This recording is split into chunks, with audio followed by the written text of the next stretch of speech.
You ready to make this sail? Get in the truck, hit the blacktop, and go out to the point on your GPS. If you don't run into anything bad on the way, we'll get our payment.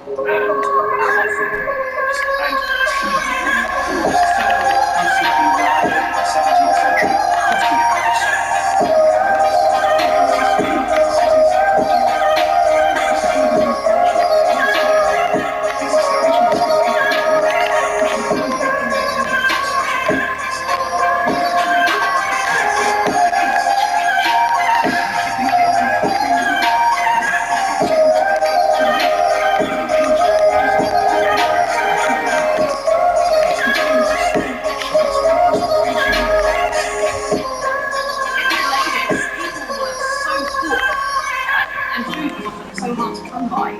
Beer was actually a form of fuel because of course it contained calories, and so it was not just a drink of pleasure. It was actually something to enjoy survival. This changes Columbus's voyage across the Atlantic.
In particular, Eberhard, Anheuser, and Anheuser-Busch were especially important in getting it started. Busch joins the Coca-Cola's company in 1966. They introduced the units to introduce pasteurization and refrigeration. But their most important innovation is in the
the worldwide situation is escalating.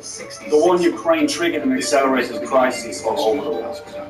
In this video, we will talk about the war in Ukraine, ICBM launches on the Korean Peninsula, protests in Iran, and a possible escalation between Iran and Saudi Arabia.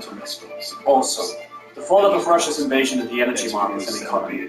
And why this video? We will talk about the war in Ukraine, ICBM launches on the Korean Peninsula, protests in Iran, and a possible escalation between Iran and Saudi Arabia. Also, the fallout of Russia's invasion of the energy markets and economy.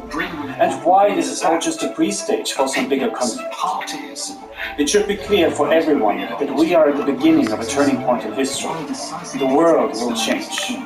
Don't fall for the normalcy bias. We are in World War III. It's just different than you think. Welcome to Dark New World. Crises everywhere. It's getting crowded in the headlines at the moment. 8 months after the start of the Russian invasion in Ukraine, other conflicts are flaring up. Some are new, some are decades old, but all of them are dangerous. People might think that calling it the beginning of World War III is overdramatic, but just because we never believed that we could see such a scenario ourselves. Resource depletion, the energy crisis, failing markets and the looming dread of nuclear wars keeping us all awake at night. Let's talk about the conflict spots and answer the question, are they part of something bigger? The war in Ukraine is still the biggest threat to all of us right now. A Moscow-installed official in the Kherson region has indicated Russian troops might pull back from the west bank of the Dnieper River. But as the United States sounded an optimistic note on Ukraine's ability to retake the strategically important southern city of Kherson, Kiev was more wary. This area includes Kherson City, the capital of the region of the same name, and the only major Ukrainian city captured intact since Russia invaded the country 8 months ago. It also includes one side of a dam across the Dnieper, which controls the water supply to irrigate Crimea, the Ukrainian peninsula Russia seized and later annexed in 2014. Currently, the Russian military are creating pressure on the Ukrainian public through mass drone attacks on electricity supplies to major cities. This is creating shortages of gas and electricity, as well as putting pressure on electrically powered public transport networks. On October 31st, the mayor of Kiev said that 80% of the population were without running water because a pumping station had been blocked. Kiev and Kharkiv has reduced the number of electricity-dependent metro services to petrol and diesel equivalents to reduce the pressure on the grid. With the winter coming, Kiev will be struggling with keeping the lights on. Russian forces continue to attack the power grid in western and central Ukraine. At the same time, it seems like the momentum is on the Ukrainian side of the Kherson region. But winter will slow down any advances and will give both parties time to reorganize. Moscow will have the time to introduce the new mobilized recruits into the army and stage new attacks in spring. On the other hand, Ukraine wants to liberate Kherson City and anything west of the Dnieper River to have a strong defensive position. Now here are some very interesting news. The Russian army seems to import Iranian weapon systems to use them in Ukraine. I'm otherwise occupied. So call back. Systems, weapons trade with Iran seems to be at an all-time high. At the same time, the regime in Iran is struggling with protests in the country. Why is Russia using Iranian drones in Ukraine? Iran is under heavy sanctions for decades now, and is also not known to be a cutting-edge weapon manufacturer. The Russian military complex seems to be completely broken. But before the invasion, no one would have thought that Russia needs to rely on Iranian drones to fight a war in front of its doorstep against a small military like the Ukrainian. And the Iranians will give away the drones for free.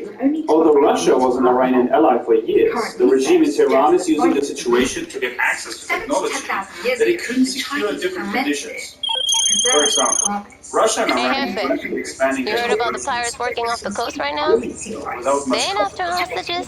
They after motherfucking normal, man. Crazy, huh?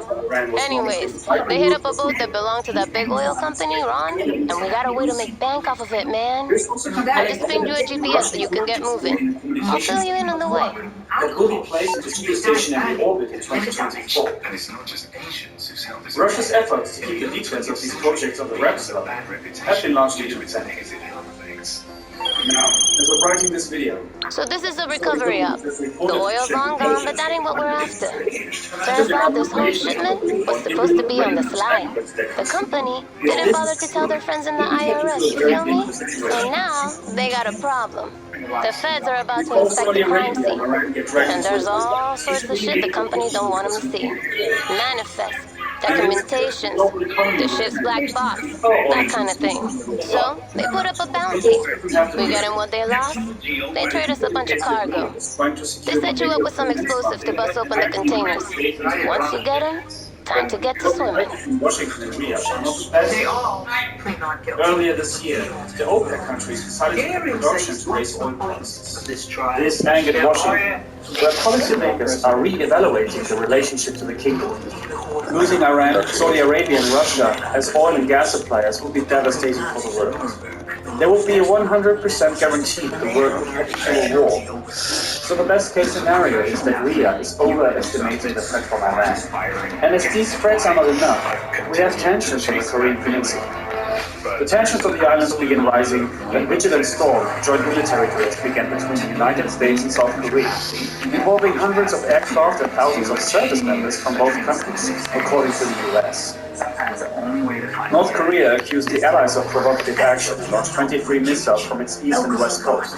The most missiles were fired in a single day, into waters either side of the peninsula, prompting Seoul to respond with 3 surface-to-air missiles. North Korea is deliberately ramping up tensions with its neighbor.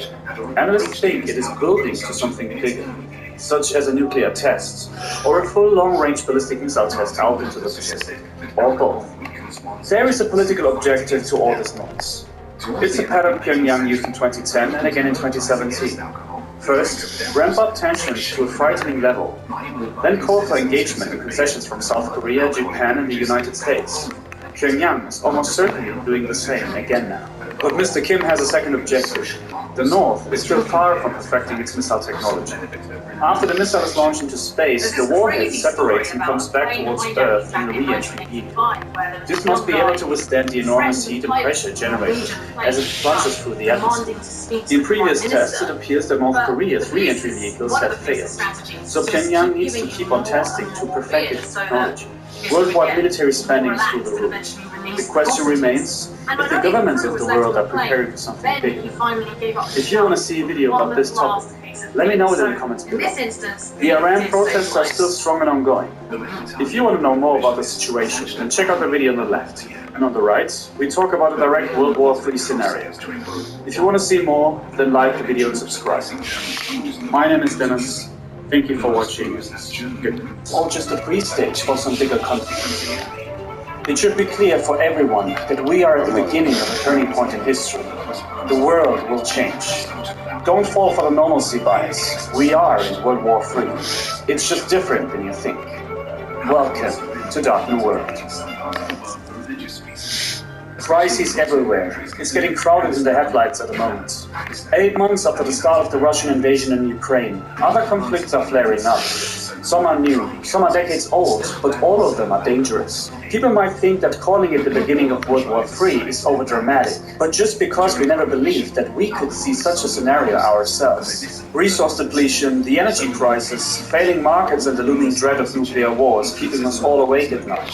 Let's talk about the conflict spots and answer the question, are they part of something bigger? But the war in Ukraine is still the biggest threat to all of us right now. A Moscow-installed official in the Kherson region has indicated Russian troops might pull back from the west bank of the Dnieper River. But as the United States sounded an optimistic note on Ukraine's ability to retake the strategically important southern city of Kherson, Kiev was more wary. This area includes Kherson City, the capital of the region of the same name, and the only major Ukrainian city captured intact since Russia invaded the country 8 months ago.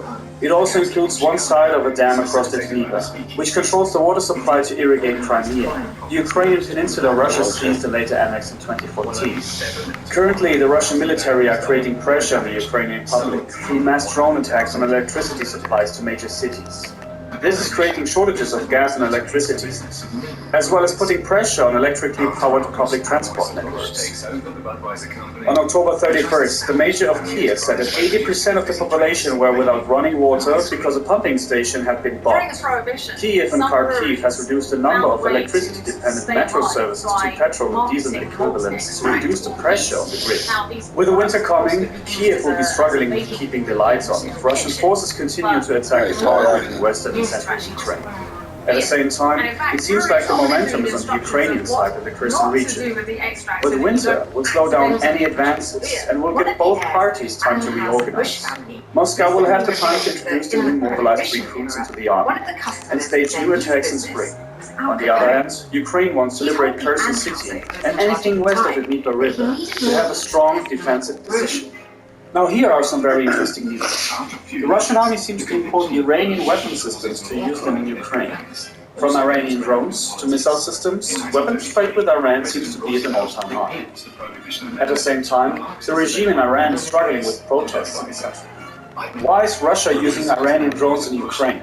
Iran is under heavy sanctions for decades now, and is also not known to be a cutting-edge weapon manufacturer. The Russian military complex seems to be completely broken.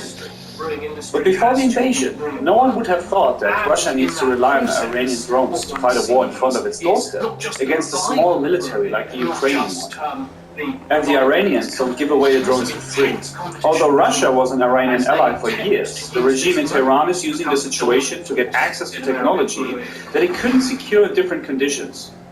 For example, Russia and Iran are gradually expanding their cooperation in space, but doing so without much coverage. Last August, a Russian-built remote sensing satellite for Iran was launched from the Baikonur Cosmodrome, and 3 more are expected to follow in the coming years. There is also compelling evidence that the Russian company is building a communication satellite for Iran that will be placed into geostationary orbit in 2024. Russia's efforts to keep the details of these projects on the wraps though have been largely ineffective. Now, as of writing this video, the Saudi government has reportedly shared intelligence with the Biden administration that there are preparations underway for an imminent Iranian attack against their country. If this is true, we could head into a very dangerous situation. If both Saudi Arabia and Iran get dragged into a conflict, 3 major oil producers... Sure, you already thought about this. The news travels fast in this town. The global economy Could be would some panic, competition for and this power dive. outages would occur worldwide. You never know. But this doesn't have Maybe to you be can true. borrow their underwater gear, huh? It could Know be what the I'm case that saying? Riyadh is trying to When you secure retrieve all the US stuff, defense I'll send you the funding place and for the drag the trade. United States We're into all the set. But the ties between Washington and Riyadh are not the best at the moment. Earlier this year, the OPEC countries decided to cut production to raise oil prices. This angered Washington, where policymakers are re-evaluating the relationship to the kingdom. Losing Iran, Saudi Arabia and Russia as oil and gas suppliers would be devastating for the world. There would be a 100% guarantee that the world would head into a war. So the best case scenario is that Riyadh is overestimating the threat from Iran. And as these threats are not enough, we have tensions on the Korean Peninsula. The tensions on the islands begin rising when Vigilant Storm joint military drills began between the United States and South Korea, involving hundreds of aircraft and thousands of service members from both countries, according to the US. North Korea accused the Allies of provocative action and launched 23 missiles from its east and west coast. The most missiles it fired in a single day, into waters either side of the peninsula, prompting Seoul to respond with 3 surface-to-air missiles. North Korea is deliberately ramping up tensions with its neighbor. Analysts think it is building to something bigger, such as a nuclear test, or a full long-range ballistic missile test out into the Pacific, or both. There is a political objective to all this noise. It's a pattern Pyongyang used in 2010 and again in 2017.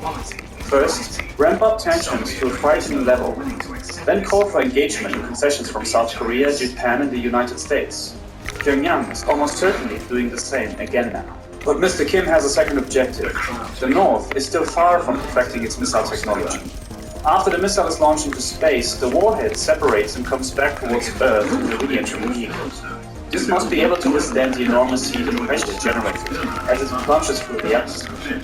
In previous tests, it appears that North Korea's re-entry vehicles had failed. So Pyongyang needs to keep on testing to perfect its technology.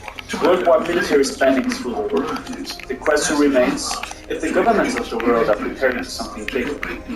If you want to see a video about this topic, let me know it in the comments below. The Iran protests are still strong and ongoing. If you want to know more about the situation, then check out the video on the left.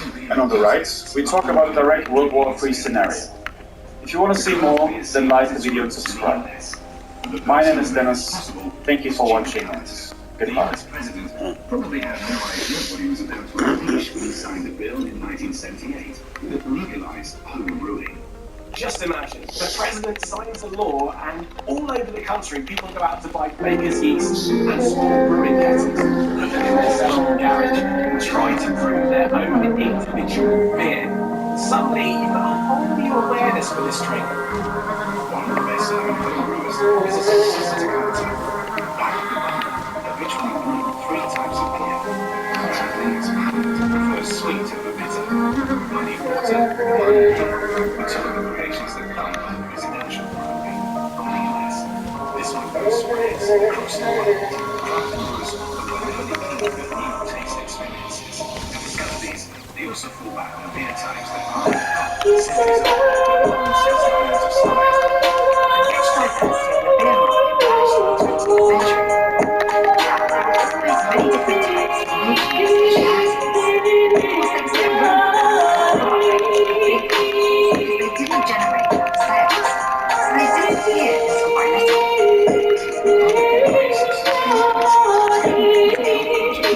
It's also been impacted by geopolitics. Most So there are many non-alcoholic beers, and those are great because there are so many reasons that we don't want to drink, but we enjoy the taste and the aroma of beer, and so it's a good solution for that.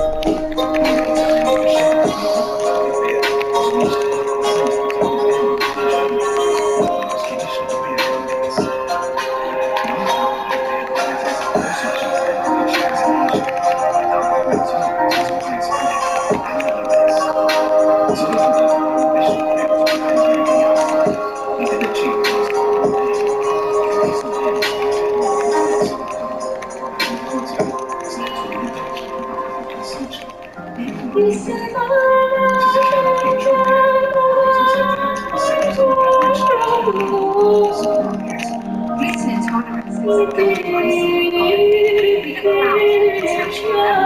We can drink rice beer in Asia or corn beer in Mexico because there's no gluten in that because the ingredients themselves are gluten-free. But it also tastes So, in order to create what we call a typical beer taste without gluten, you just have to do research.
Theater may, on the other hand, can be 14,000 calories each shift. So only doing hashtag less for hashtag discount.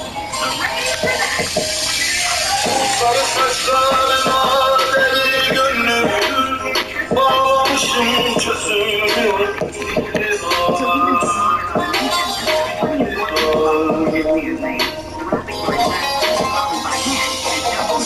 Ayrılıktan zor belleme.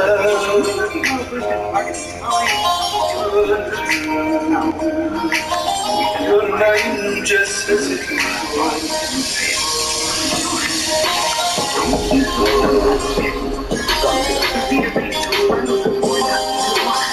Ayrılıktan zor belleme.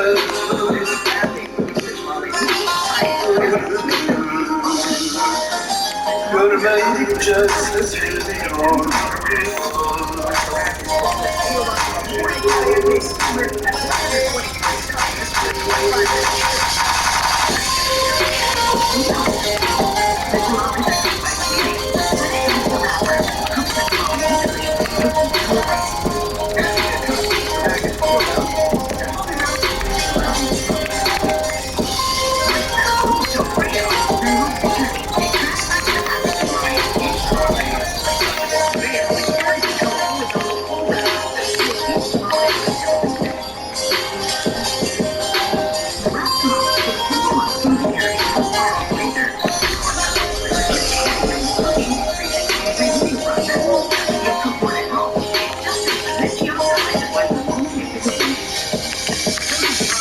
Gelince kalemden düşüyor. Gözlerim görmüyor artık şaşırıyor.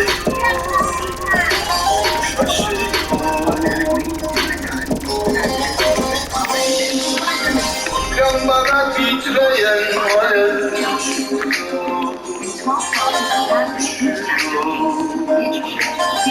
aşk kağıda yazılıyor.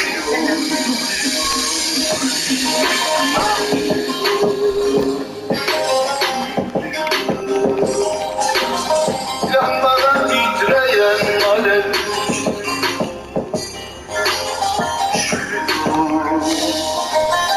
aşk kağıda yazılıyor.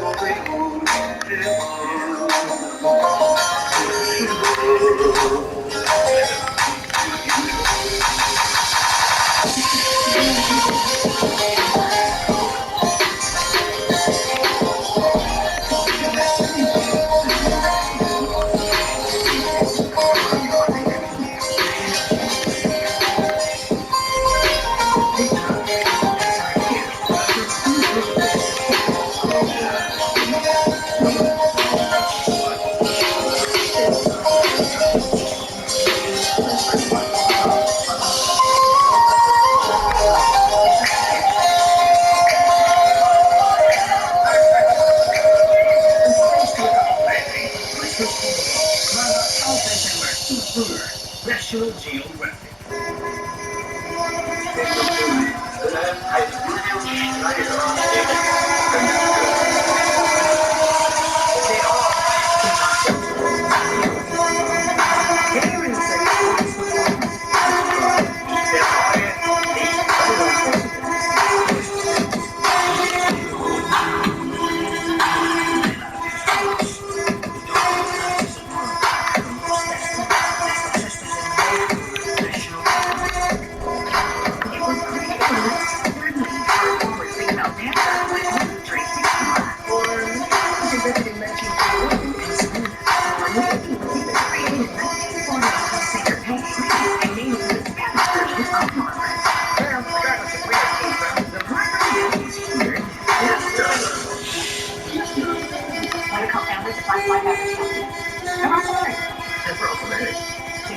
Lime juice is just a hint of salt. Make Washcloth Beverages version of the margarita. It's made with genuine tequila, and it really, I'm waiting for it. It's a great cocktail to serve as explains why Washcloth Beverages are winning Ontario isn't budging. What is that for?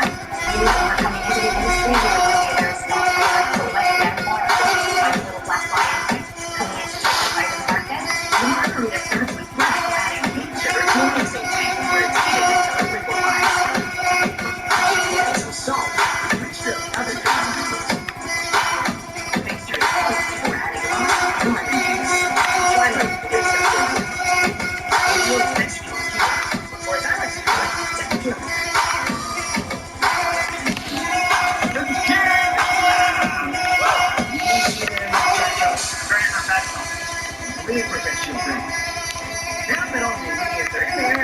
mixed up thoroughly and placed in the cargo cooler. Cools the beverage while also carbonating it lightly.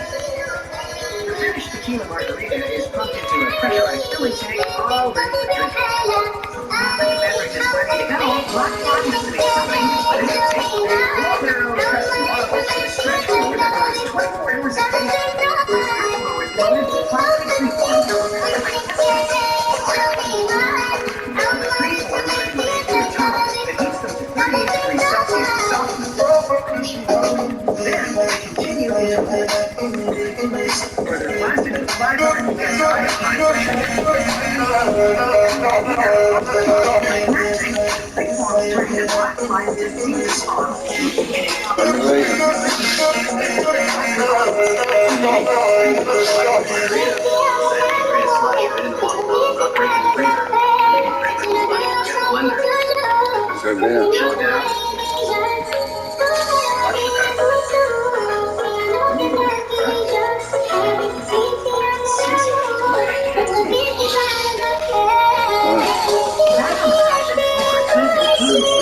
Hey, they just texted to confirm the deal. Nice work. See you soon with the stuff.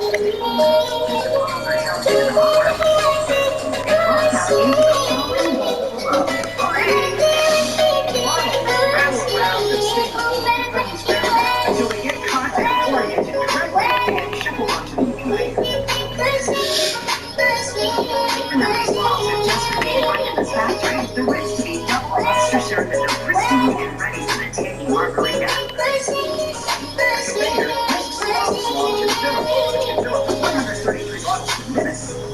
Because Black Flag's tequila margarita is lightly carbonated, the beverage is kept at 1 degree Celsius for filling. This prevents it from blowing up when it's pumped into the bottles. The filled bottles march on to the counter, which can twist caps up to 4 bottles at a time. The bottles have waterproof poly labels applied. They'll stay stuck on these bottles at the pool, in a bucket of ice, or even just if you're working up a sweat on a hot summer night. Yeah, that's handy for me because I sweat a lot, like a lot. The Mexican food does, you know, I love it, baby, but I love the buckets from the trash. I've noticed that. It's for local. Hey, now that the bottles are all ready, they get put into 4-packs by hand. Their innovative packaging doesn't use any glue, just cleverly engineered holes and tabs. Wow, is it me? Are those packers on fire? Wait up! On the plastic pack, on the plastic pack. Look at the metal. 3, 2, 1, go!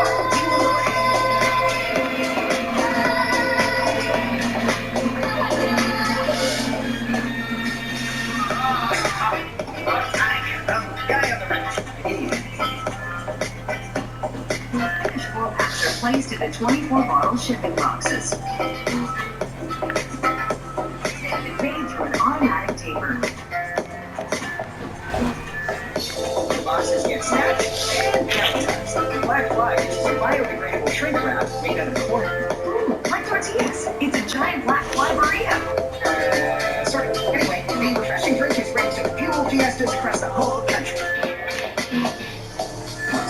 Let's play the best fiesta night ever. Let's bring some Mexican wedding cakes. I know where I can get some guacaches. I'll grab some chili and cheese tamales too. Kathy, Mom, what are you guys gonna bring? Mexican 9-layer cake. Delicious. Guacamole, salsa, or chutney. Anything else? I put some tacos and enchiladas, like a lovely Mexican meal, homemade, authentic flavors, and of course, very much you do. Come on, guys, you're killing me here. American Disney and pictures and pictures of Black Flag's tequila margarita. I thought I asked for help, but instead you have...